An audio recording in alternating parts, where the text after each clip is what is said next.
penyakit. Timbul pertanyaan dalam hati saya, penyakit apa yang bisa disembuhkan oleh sholat tahajud ini? Ternyata sholat tahajud ini sudah dilakukan banyak penelitian oleh peneliti-peneliti sebelum saya ini. Penelitian ini dilakukan oleh seorang profesor, namanya Prof. Soleh. Dia meneliti tentang terapi sholat tahajud.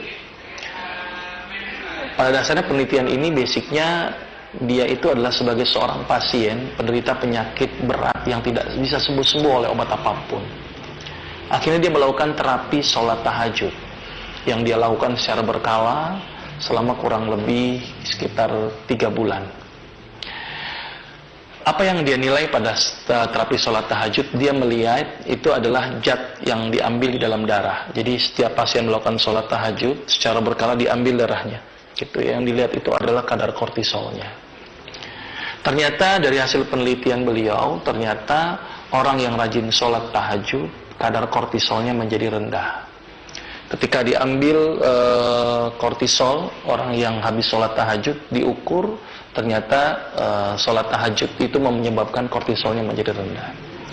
Kenapa kortisol kok bisa rendah? Sebelumnya saya akan menceritakan dulu ada sebuah siklus di dalam tubuh yang kita sebut dengan siklus sirkadian. Siklus sirkadian ini adalah sebuah siklus yang secara normal dia akan keluar pada waktunya dan berhenti pada waktunya. Salah satu siklus yang akan saya terangkan di sini adalah siklus sirkadian ACTH. Apa itu ACTH? Adrenocorticotropic hormone. Di mana hormon ini dihasilkan oleh organ di dalam otak kita yang bernama hipofisis. Di mana hipofisis ini akan mengeluarkan zat tadi yang disebut dengan ACTH. Adrenocorticotropic hormone. Siklus ini cukup unik. Siklus ini ternyata memiliki siklus yang dia akan diproduksi secara rutin. Dari siklus ini kita gambarkan adalah sebuah perjalanan yang menurut saya ini terbentuk karena memang aktivitas sehari-hari yang rutin. Jadi siklus ACTH ini dia diproduksi paling tinggi itu jam 12 malam. Dia diproduksi paling tinggi dan menurun secara menaik secara signifikan sampai jam 6 pagi. Jadi dari jam 12 malam dalam posisi terendah, naik tertinggi sampai jam 6 pagi, itu posisinya paling tertinggi. Secara teoritis ACTH ini bermanfaat, tetapi bila berlebihan untuk kasus-kasus tertentu, dia malah bisa menyebabkan timbulnya penyakit. Nah, ternyata banyak sekali kejadian-kejadian yang melibatkan hormon ACTH. Kenapa hormon ACTH ini cukup penting? Karena dari ACTH akan melibatkan banyak sekali hormon. Salah satunya ACTH itu nanti akan merangsang ginjal. Itu langsung di sebuah ginjal akan memproduksi hormon yang namanya kortisol. Nah, ternyata kortisol ini yang bisa dicek oleh Prof. Soleh tadi. Ternyata kortisol ini fungsinya cukup banyak. Nah, dari sini saya melihat ada sebuah peristiwa yang sangat luar biasa dengan tahajud.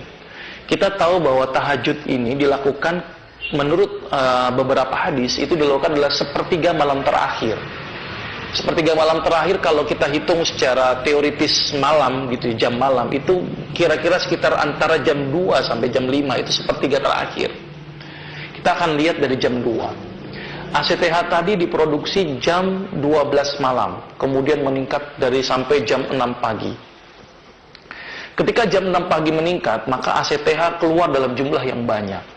Ketika banyak, maka ACTH akan merangsang kortisol, akan merangsang epinefrin, akan merangsang hormon seksual. Ketika itu berlebihan, ada manfaat tapi juga ada efek yang dirugikan.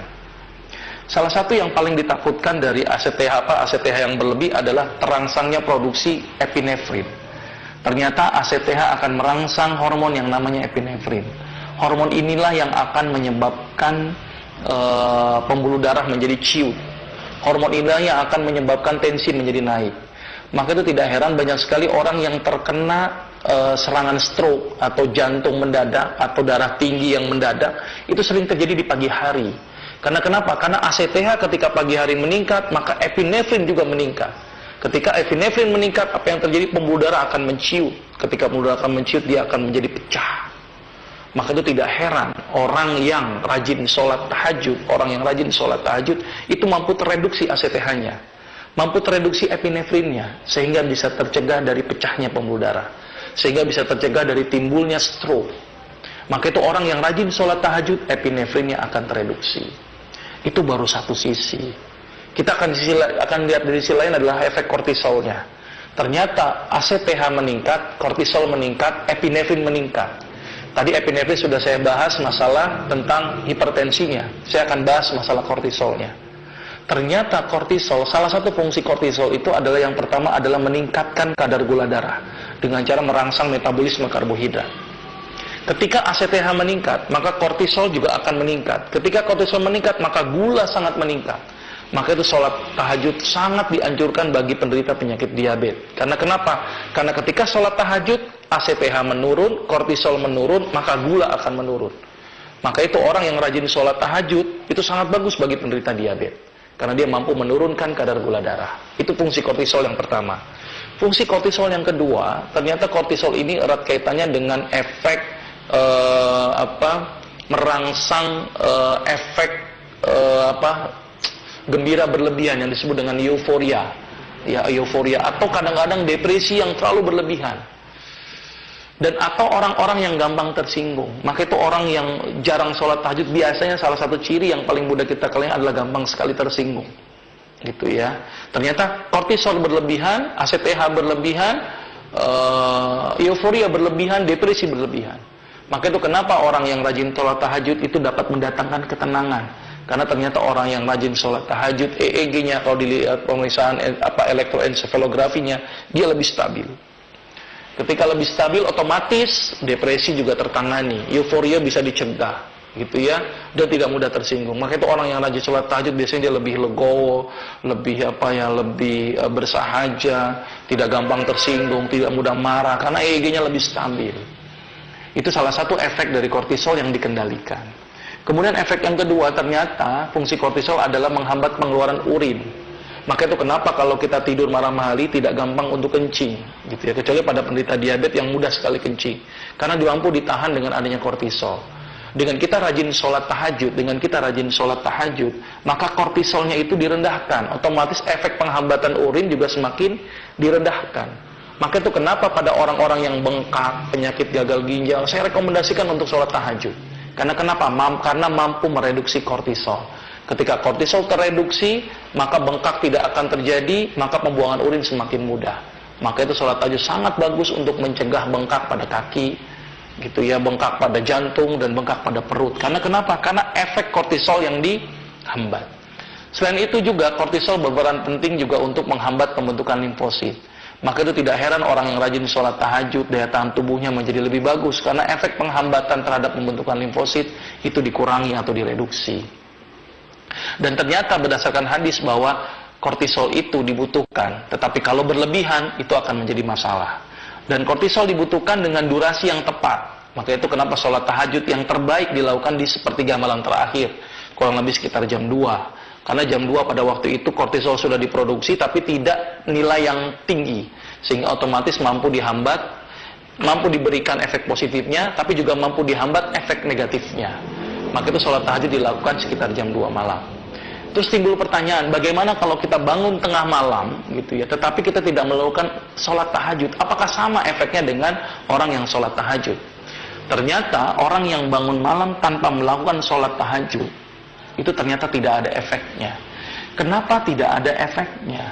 Ini yang jadi pertanyaan. Karena sering sekali timbul pertanyaan, bagaimana dok kalau saya nonton bola bangun tengah malam? Apakah sama dengan orang sholat tahajud? Saya akan jawab kepada orang yang tersebut, saya bilang begini, akan sama efeknya dengan sholat tahajud kalau nonton bolanya sambil sujud, saya bilang. Kenapa? Karena ternyata efek sujud ini yang bermanfaat. Ketika sujud, otomatis kita tahu bahwa ketika sujud, otak lebih rendah daripada jantung. Sehingga jantung akan memompa otak cukup dengan tekanan yang tinggi menuju otak.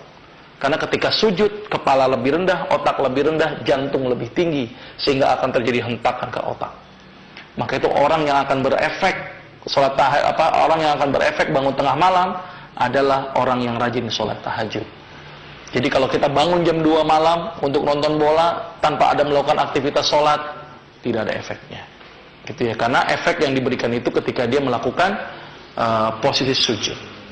Dan penelitian menunjukkan bahwa sholat tahajud yang dilakukan kurang lebih sekitar 11 rakaat selama 3 bulan berturut-turut, kadar kortisolnya menjadi turun.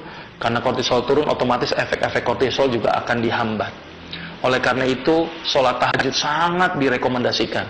Sholat tahajud sangat luar biasa. Maka itu tidak heran ada sebuah hadis yang mengatakan tadi seperti di awal saya katakan, bahwa sholat tahajud dapat menghindarkan penyakit. Ternyata banyak sekali yang dihindarkan. Penyakit darah tinggi, penyakit gula, penyakit gagal ginjal, gitu ya, terus penyakit daya tahan tubuh atau imunitas tubuh, terus kemudian penyakit gelisah, orang yang tidak tenang, orang yang stres, orang yang depresi, itu ternyata mampu disembuhkan dengan menggunakan terapi sholat tahajud. Oleh karena itu sangat rugilah sekali kita sebagai seorang Islam tidak melakukan efek terapi sholat tahajud. Karena terapi sholat tahajud sangat luar biasa. Mudah-mudahan ini menjadi tambahan buat kita bahwa ternyata dengan menjalankan ibadah kita menjadi lebih sehat. Dengan hanya menjalankan sunnah-sunnah kita menjadi lebih sehat. Dan mudah-mudahan ini bisa dilaksanakan dalam kehidupan kita sehari-hari. Mudah-mudahan bermanfaat. Saya akhiri. Assalamualaikum warahmatullahi wabarakatuh.